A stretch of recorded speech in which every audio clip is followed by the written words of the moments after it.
ಶಾಲೆಯನ್ನ ನಿರ್ವಹಣೆ ಮಾಡ್ತಕ್ಕಂಥದ್ದನ್ನ ಮಾಡ್ತಾ ಇದ್ದಾರೆ. ಹಾಗಾಗಿ ಇದರ ಒಟ್ಟು ಅಂದಾಜು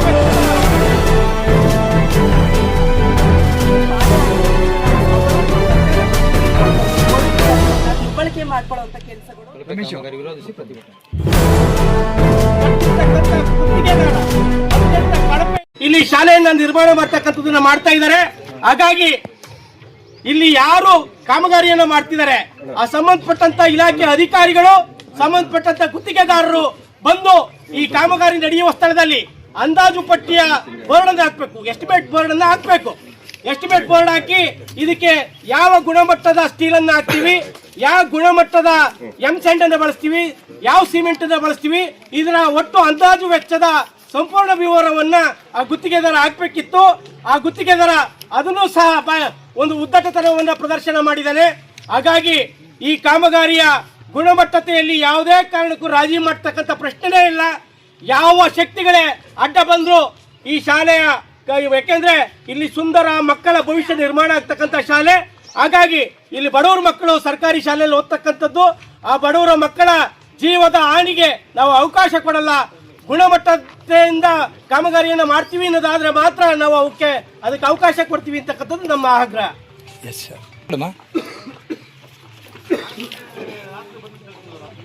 ಈ ಸಂವಿಧಾನ ವ್ಯವಸ್ಥೆಯಲ್ಲಿ ಎಲ್ಲೇ ತಪ್ಪುಗಳಾದ್ರೂ ಅದನ್ನು ಕೇಳುವಂತ ಅಧಿಕಾರ, ಹಕ್ಕು, ಕರ್ತವ್ಯಗಳು ನಮಗೆ ಮೂಲಭೂತ ಹಕ್ಕುಗಳನ್ನ ಕೊಟ್ಟಿದೆ. ಇವತ್ತು ನಿನ್ನೆ ಆಗಿರುವಂತದ್ದು ಸಂವಿಧಾನದ ಮೂಲಭೂತ ಹಕ್ಕಿಗೂ ಮತ್ತು ಕರ್ತವ್ಯಗಳಿಗೆ ಚ್ಯುತಿ ಬರೆಸುವಂತ ಕೆಲಸ ಮಾಡ್ತಾ ಇದ್ದಾರೆ. ಕಾಮಗಾರಿ ಕಳಪೆಯಾಗಿದೆ, ಅದ್ರ ಬಗ್ಗೆ ಡೌಟ್ ಬಂದು ಪ್ರಶ್ನೆ ಮಾಡಿರುವಂತದ್ದನ್ನ ಒಬ್ಬರ ವ್ಯಕ್ತಿಯ ತೇಜೋವಧೆ ಮಾಡುವಂತ ಕೆಲಸವನ್ನ ಪ್ರಸ್ತುತ ಸರ್ಕಾರ ಮಾಡಿದೆ. ಮತ್ತೆ ಇಲ್ಲಿರುವಂತ ಇವತ್ತು ಬೆಳಗ್ಗೆಯಿಂದನೂ ಸುಮಾರು 9 ಗಂಟೆಯಿಂದ ಇಷ್ಟು ಜನ ಸದಸ್ಯರು ಇಲ್ಲಿ ಬಂದು ಕೇಳ್ತಾರೆ. ತರೀಕೆರೆ ಎಲ್ಲಾ ಭಾಗದ ಮುಖಂಡರುಗಳು ಇಲ್ಲಿ ಬಂದು ಕೇಳ್ತಾ ಇದ್ದಾರೆ. ಈ ಕ್ಷಣದವರೆಗೂ ಈ ಕಾಮಗಾರಿಗೆ ಸಂಬಂಧಪಟ್ಟ ಯಾವುದೇ ವ್ಯಕ್ತಿ ಆಗಲಿ ಅಧಿಕಾರಿ ಆಗಲಿ ಈ ಕ್ಷಣದವರೆಗೂ ಬಂದು ಅದ್ರ ಬಗ್ಗೆ ಒಂದು ಸಮಜಾಯಿಷಿಯನ್ನು ಕೊಡುವಂಥ ಕೆಲಸ ಮಾಡದೇ ಇರೋದು ತರೀಕೆರೆಯ ನಾಗರಿಕ ವ್ಯವಸ್ಥೆ ಮತ್ತು ಸರ್ಕಾರದ ವ್ಯವಸ್ಥೆ ಫೇಲ್ಯೂರ್ ಆಗಿದೆ ಅನ್ನೋದನ್ನ ನಮಗೆ ತೋರಿಸ್ತಾ ಇದೆ. ಮತ್ತೆ ಇಲ್ಲಿ ಏನಾಗ್ತಾ ಇದೆ ಅಂತ ಹೇಳಿದ್ರೆ, ಇದು ಬೇರೆ ಯಾವುದೋ ಗೌರ್ಮೆಂಟ್ ಕಟ್ಟಡ ಆಗಿದ್ರೆ ಬಿಡು ಹೋಗ್ಲಿ ಅಂತ ಹೇಳ್ಬೋದಾಗಿತ್ತು. ಇದು ಶಾಲೆ ಆಗಿರೋದ್ರಿಂದ ನಾಳೆ ಸಾವಿರಾರು ಮಕ್ಕಳು ಇಲ್ಲಿ ಭವಿಷ್ಯವನ್ನು ಕಟ್ಕೋತಾ ಇದ್ದಾರೆ. ನಾಳೆ ಯಾವುದಾದ್ರೂ ಒಂದು ಮಗುವಿನ ಜೀವದ ಹಾನಿ ಆದರೆ ಅದಕ್ಕೆ ಯಾರು ಹೊಣೆ ಆಗ್ತಾರೆ, ಯಾರು ಅದ್ರದ್ದು ಜವಾಬ್ದಾರಿ ತೆಗೆದುಕೊಳ್ತಾರೆ ಅನ್ನೋದು ನೋಡಿದ್ರೆ ನಮ್ಗೆ ಗೊತ್ತಾಗುತ್ತೆ. ಈ ಕಾಮಗಾರಿ ಕಳಪೆನೇ ಮೇಲ್ನೋಟಕ್ಕೆ ಕಂಡು ಬರ್ತಾ ಇದೆ.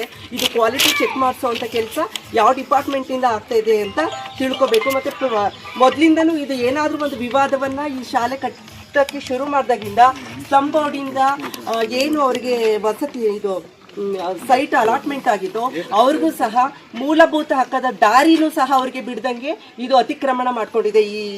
ಇದನ್ನು ಸಂಬಂಧಪಟ್ಟ ಇಲಾಖೆ ಅಧಿಕಾರಿಗಳಿಗೆ ತೆಗೆದುಕೊಂಡು ಬಂದ್ರೆ ಅವರು ಗಮನ ತೆಗೆದುಕೊಂಡಿಲ್ಲ. ಮತ್ತೆ ತರೀಕೆರೆಯಲ್ಲಿ ಅಧ್ಯಕ್ಷರು ಬಂದ್ಬಿಟ್ಟು ಜನಪ್ರತಿನಿಧಿಗಳು ಬಂದು ಇದನ್ನ ಕೇಳಿದಂಥ ಸಂದರ್ಭದಲ್ಲಿ ತುಂಬಾ ಸೃಜನಾತ್ಮಕವಾಗಿ ಒಂದು ಶಾಂತಿಯಾಗಿ ಅವರು ಅದನ್ನ ತಿಳಿಸುವಂತ ಪ್ರಯತ್ನ ಮಾಡೋವಂಥ ಕರ್ತವ್ಯ ಅಧಿಕಾರಿಗಳಿಗಾಗಿತ್ತು. ಅದನ್ನ ಬಿಟ್ಬಿಟ್ಟು ಅವ್ರ ಮನೆ ಹತ್ರ ಹೋಗಿ ಯಾವುದೇ ಡಿಪಾರ್ಟ್ಮೆಂಟ್ ಇದರಲ್ಲಿ ಪೊಲೀಸ್ ಇಲಾಖೆಗೆ ಒತ್ತಡವನ್ನು ತೆಗೆದುಕೊಂಡು ಬಂದು ಪೊಲೀಸ್ ಇಲಾಖೆಯನ್ನ ದುರ್ಬಳಕೆ ಮಾಡ್ಕೊಳ್ಳುವಂಥ ಕೆಲಸಗಳು ಸಮಾಜದ ಇಲ್ಲಿರೋವಂಥ ಯಾವುದೋ ಒಂದು ವ್ಯಕ್ತಿ ಶಕ್ತಿ, ರಾಜಕೀಯ ಇರಲಿ ಸರ್ಕಾರ ಇರಲಿ ಯಾರೇ ಇರಲಿ ಅದನ್ನು ಮಾಡ್ಕೊಳ್ಳುವಂಥದ್ದು ಈ ಜಾಗದ ಮುಖಂಡರಲ್ಲ, ಇಡೀ ತರೀಕೆರೆ ನಾಗರಿಕತೆ, ಸ್ವಸ್ಥ ನಾಗರಿಕತೆ ಅದನ್ನು ಘಂಟಾಘೋಷವಾಗಿ ನಾವು ಖಂಡಿಸ್ತೇವೆ.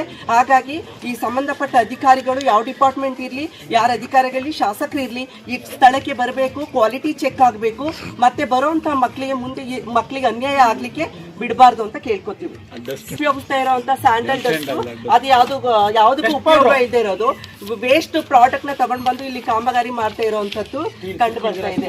ಈಗ ಆಮೇಲೆ ಇದು ಕಬ್ಬಿಣದ ರಾಡ್ಗಳಾಗಿರ್ಬೋದು, ಯಾವುದೇ ಕ್ವಾಲಿಟಿ ಇಲ್ವೇ ಇಲ್ಲ. ಮತ್ತೆ ಕ್ವಾಲಿಟಿ ಚೆಕ್ ಆಗಬೇಕು. ಮತ್ತೆ ಇದನ್ನೆಲ್ಲ ಡೆಮಾಲಿಷ್ ಮಾಡಿ ಕ್ವಾಲಿಟಿ ಪ್ರಾಡಕ್ಟ್ಗಳನ್ನ ಉಪಯೋಗಿಸ್ಕೊಂಡು ಮಕ್ಕಳು ಅಂತ ಹೇಳಿದ್ರೆ ನಮ್ಮ ಭವ್ಯ ಭಾರತದ ಮುಂದಿನ ಪ್ರಜೆಗಳು, ನಮ್ಮ ಭವಿಷ್ಯ. ಅಂತ ಭವಿಷ್ಯವನ್ನ ಹಾಳು ಮಾಡೋದಕ್ಕೆ ಶಾಸಕರಾಗ್ಲಿ, ಅಧಿಕಾರಿಗಳಾಗ್ಲಿ, ಇಲಾಖೆಗಳಾಗ್ಲಿ ಮತ್ತೆ ಅವರಿಗೆ ಪ್ರೆಷರ್ ಹಾಕಿ ಪೊಲೀಸ್ ಇಲಾಖೆಗಳನ್ನ ಬಳಸ್ಕೊಳ್ತೀರಾ. ಈ ಸರ್ಕಾರಿ ಶಾಲೆಗಳನ್ನ ಕಟ್ಟಲಿಕ್ಕೆ ಏನು ಮುಂದೆ ಬಂದ್ರೆ ಕ್ವಾಲಿಟಿಯಾಗಿ ಕೆಲಸ ಮಾಡಿ ಕ್ವಾಲಿಟಿ ಎಜುಕೇಶನ್ ಕೊಡಿ ಅಂತ ಕೇಳ್ಕೊತೀವಿ.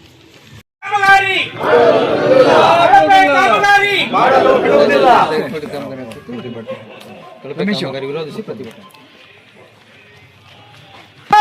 माता की जय, भारत माता की जय.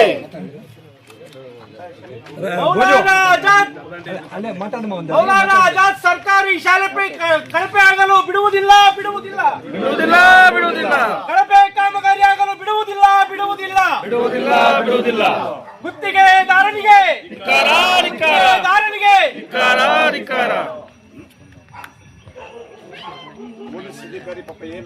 ಶ್ರೀನಿವಾಸ್ ಸೇಲಾಬಡಿಯವರು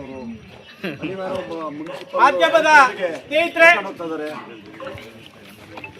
ಇಲ್ಲಿ ಸೋಮೇಶ್ವರಯ್ಯ ಬಡಾವಣೆ ಅಂತೇಳಿ ಸೋಮೇಶ್ವರಯ್ಯ ಬಡಾವಣೆ ಅಂತೇಳಿ ಈ ಬಡಾವಣೆಯಲ್ಲಿ ಪುರಸಭೆ ನಾಗರಿಕ ಸೌಲಭ್ಯಕ್ಕೆ ಕಾಯ್ದಿರಿಸಿದಂತ ನಿವೇಶನದಲ್ಲಿ ಮೌಲಾನಾ ಆಜಾದ್ ಸರ್ಕಾರಿ ಶಾಲೆಯನ್ನ ನಿರ್ಮಾಣ ಮಾಡಲಿಕ್ಕೆ ಹೊರಟಿದೆ. ಈ ಭಾಗದ ಬಡವರ ಮಕ್ಕಳ ವಿದ್ಯಾಭ್ಯಾಸದ ಕಲ್ಯಾಣದ ಕಾರ್ಯಕ್ಕಾಗಿ ಶಾಲೆಯನ್ನು ಕಟ್ಟಲಿಕ್ಕೆ ಸರ್ಕಾರ ಹೊರಟಿದೆ. ಆದರೆ ಈ ಸರ್ಕಾರಿ ಶಾಲೆಯನ್ನ ಕಟ್ತಿರ್ತಕ್ಕಂಥ ಗುತ್ತಿಗೆದಾರ ಅತ್ಯಂತ ಕಳಪೆ ಸಾಮಗ್ರಿಗಳನ್ನು ಉಪಯೋಗಿಸ್ಕೊಂಡು ಈ ಶಾಲೆಯನ್ನ ನಿರ್ಮಾಣ ಮಾಡಲಿಕ್ಕೆ ಹೊರಟಿದ್ದಾನೆ. ಇಲ್ಲಿ ನೂರಾರು ಸುಂದರ ಮಕ್ಕಳ ಭವಿಷ್ಯ ನಿರ್ಮಾಣ ಆಗ್ತಕ್ಕಂಥ ಸ್ಥಳ ಇದು. ಮುಂದಿನ ತಲೆಮಾರಿನ ಮಕ್ಕಳು ಓದ್ತಕ್ಕಂಥ ಸ್ಥಳ. ಈ ಶಾಲೆಯ ಕಟ್ಟಡ ಕಳಪೆಯಿಂದ ನಿರ್ಮಾಣ ಆದರೆ ನಾಳೆ ಮಕ್ಕಳ ಭವಿಷ್ಯಕ್ಕೆ ತೊಂದರೆ ಆಗುತ್ತೆ, ನಾಗರಿಕರಿಗೆ ತೊಂದರೆ ಆಗುತ್ತೆ ಅನ್ನೋ ಉದ್ದೇಶದಿಂದ ಕಾಮಗಾರಿಯನ್ನ ವೀಕ್ಷಣೆ ಮಾಡಲಿಕ್ಕೆ ನಾವು ನಿನ್ನೆ ಪುರಸಭೆ ಅಧ್ಯಕ್ಷರು ನಾವು ಈ ಸ್ಥಳಕ್ಕೆ ಬಂದಂತ ಸಂದರ್ಭದಲ್ಲಿ ಇಲ್ಲಿ ಯಾವ ಗುತ್ತಿಗೆದಾರನೂ ಇರಲಿಲ್ಲ. ಸಂಬಂಧಪಟ್ಟಂತ ಇಂಜಿನಿಯರು, ಸಂಬಂಧಪಟ್ಟಂತ ಇಲಾಖೆಯ ಅಧಿಕಾರಿಗಳು ಯಾರೂ ಸಹ ಸ್ಥಳದಲ್ಲಿ ಉಪಸ್ಥಿತಿ ಇರಲಿಲ್ಲ. ಇಲ್ಲಿ ಮೇ 1ನೇ ತಾರೀಕು ಕಾರ್ಮಿಕ ದಿನಾಚರಣೆ ಇತ್ತು. ಆ ಕಾರ್ಮಿಕರಷ್ಟೇ ಕಾಮಗಾರಿಯನ್ನ ನಿರ್ವಹಣೆ ಮಾಡ್ತಿದ್ರು. ಆ ನಿರ್ವಹಣೆ ಮಾಡ್ತಿದ್ದಂತ ಕಾರ್ಮಿಕರಿಗೆ ನಾವು ಸಹಜವಾಗಿ ಸೌಜನ್ಯದಿಂದ ಮಾತಾಡಿಸಿ ಯಾರು ಇದು ಗುತ್ತಿಗೆದಾರ ಯಾರಪ್ಪ, ಸಂಬಂಧಪಟ್ಟಂತ ಇಂಜಿನಿಯರ್ ಯಾರು ಅಂತೇಳಿ ನಾವು ವಿಚಾರಿಸಿದಾಗ ಆ ಮೇಸ್ತ್ರಿಗಳಿಗೂ ಸಹ ಸರಿಯಾದ ಮಾಹಿತಿ ಇರಲಿಲ್ಲ. ಹಾಗಾಗಿ ಈ ಕಾಮಗಾರಿ ನಮಗೆ ತೃಪ್ತಿದಾಯಕ ಆಗಿ ಕಂಡು ಬರಲಿಲ್ಲ. ತಕ್ಷಣ ನಾವು ಏನು ಆ ಕಾರ್ಮಿಕರು ಮಾಡ್ತಾ ಇದ್ರು, ನೀವು ಮನೆಯ ಬಾಗಿಲಿಗೆ ಒಂದು ಪೊಲೀಸ್ ಇಲಾಖೆಯ ಜೀಪ್ ಬಂತು. ಅದರಲ್ಲಿ ವೃತ್ತ ನಿರೀಕ್ಷಕರು ರಾಮಚಂದ್ರ ನಾಯ್ಕರು ಮತ್ತು ಪೊಲೀಸ್ ಇನ್ನಿತರ ಅಧಿಕಾರಿಗಳಿದ್ರು.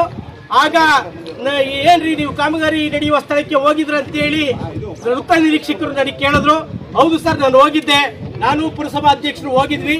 ಕಾಮಗಾರಿ ತೃಪ್ತಿದಾಯಕ ಇರಲಿಲ್ಲ, ಗುಣಮಟ್ಟದಿಂದ ಕೂಡಿರಲಿಲ್ಲ, ಮಾಡಬೇಡಿ ಅಂತೇಳಿ ಅವರಿಗೆ ಸೂಚನೆಯನ್ನ ಕೊಟ್ಟು ಬಂದಿದ್ದೀವಿ ಅಂತೇಳಿ ಹೇಳಿದ್ರು. ಆಗ ವೃತ್ತ ನಿರೀಕ್ಷಕರು ನೋಡಿ, ನೀವು ಹಾಗೆಲ್ಲ ಕೇಳಂಗಿಲ್ಲ, ನೀವು ಗುಣಮಟ್ಟ ಪರೀಕ್ಷೆ ಮಾಡಂಗಿಲ್ಲ, ಕಾಮಗಾರಿ ಮಾಡೋದನ್ನ ನಿಲ್ಸಂಗಿಲ್ಲ ಅಂತೇಳಿ ವೃತ್ತ ನಿರೀಕ್ಷಕರು ನನಗೆ ಹೇಳಿದ್ರು. ಆಗ ನಾನು ಅವರಿಗೆ ಸಹಜವಾಗಿ ಪ್ರಶ್ನೆಯನ್ನ ಮಾಡಿದೆ. ಸಾಮಾನ್ಯ ನಾಗರಿಕರಿಗೂ ತನ್ನ ಸುತ್ತಮುತ್ತಲ ನಡೀತಕ್ಕಂಥ ಕಾಮಗಾರಿಗಳನ್ನ ವೀಕ್ಷಣೆ ಮಾಡ್ತಕ್ಕಂಥದ್ದು, ಗುಣಮಟ್ಟಗಳನ್ನ ನೋಡ್ತಕ್ಕಂಥದ್ದು ಪ್ರತಿಯೊಬ್ಬರ ಕರ್ತವ್ಯ ಸರ್, ಹಕ್ಕು ಸರ್ ಅಂತೇಳಿ ನಾನು ಅವ್ರಿಗೆ ಹೇಳಿದೆ. ಆದ್ರೆ ಅವರು ಇಲ್ಲ ರೀ, ನೀವು ಕೇಳಂಗಿಲ್ಲ, ಕೇಳದಿದ್ರೆ ನೀವು ಸಂಬಂಧಪಟ್ಟಂತ ಇಲಾಖೆ ಕೇಳ್ರಿ, ನೀವು ಸ್ಥಳಕ್ಕೆ ಹೋಗಿ ಕಾಮಗಾರಿ ಹಾಕಿ ನಿಲ್ಲಿಸ್ತೀರಿ ಅಂತೇಳಿ ಒಂದು ರೀತಿಯ ಉದ್ದಟತನದ ಮತ್ತು ಅವಿವೇಕತನದ ಮಾತನ್ನ ಒಂದು ವೃತ್ತ ನಿರೀಕ್ಷಕರು ಮಾತಾಡಿದ್ರು.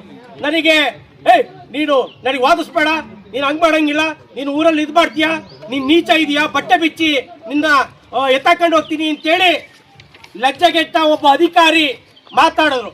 ನಾನು ಅವರಿಗೆ ಸರಿಯಾದ ಯಾವ ರೀತಿಯ ಉತ್ತರವನ್ನ ಕೊಡಬೇಕು ಆ ರೀತಿಯ ಉತ್ತರವನ್ನ ಆ ಲಜ್ಜೆಗೆಟ್ಟ ಅಧಿಕಾರಿ ಗುತ್ತಿಗೆದಾರನ ಏನು ಹಣಕ್ಕೋಸ್ಕರ ಬಾಯಿ ತೆರಿತಿರ್ತಕ್ಕಂಥ ಆ ಅಧಿಕಾರಿಗೆ ನಾನು ಹೇಳಿದೆ, ಯಾವ ರೀತಿ ಸರಿಯಾಗಿ ಉತ್ತರ ಕೊಡಬೇಕಿತ್ತು, ಕೊಟ್ಟೆ.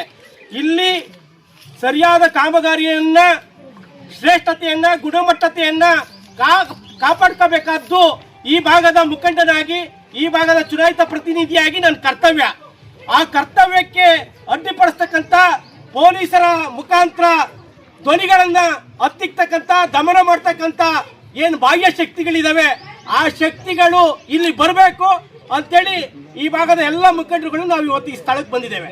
ನೀವು ಮಾಧ್ಯಮದ ಸ್ನೇಹಿತರು ನೋಡ್ಬೋದು, ಇಲ್ಲಿ ಆಗ್ತಿರ್ತಕ್ಕಂಥ ಕಾಮಗಾರಿಯ ಗುಣಮಟ್ಟತೆಯನ್ನ ಪರೀಕ್ಷೆ ಮಾಡಬಹುದು. ಇಲ್ಲಿ ಏನು ಎಂಸ್ಯಾಂಡ್ ಅಂತ ಹೇಳಿ ಬಳಸ್ತಾ ಇದ್ದಾರೆ, ಅದು ಸಂಪೂರ್ಣ ಅರ್ಧ ಜಲ್ಲಿ ಕ್ರಷರು, ಮಣ್ಣು ಇತ್ಯಾದಿಗಳಿಂದ ಕೂಡಿರ್ತಕ್ಕಂಥ ಎಂಸ್ಯಾಂಡು. ಹಾಗೆ ಇಲ್ಲಿ ಬಳಸ್ತಕ್ಕಂಥ ಸ್ಟೀಲ್ ಏನಿದೆ, ಈ ಸ್ಟೀಲು ಅತ್ಯಂತ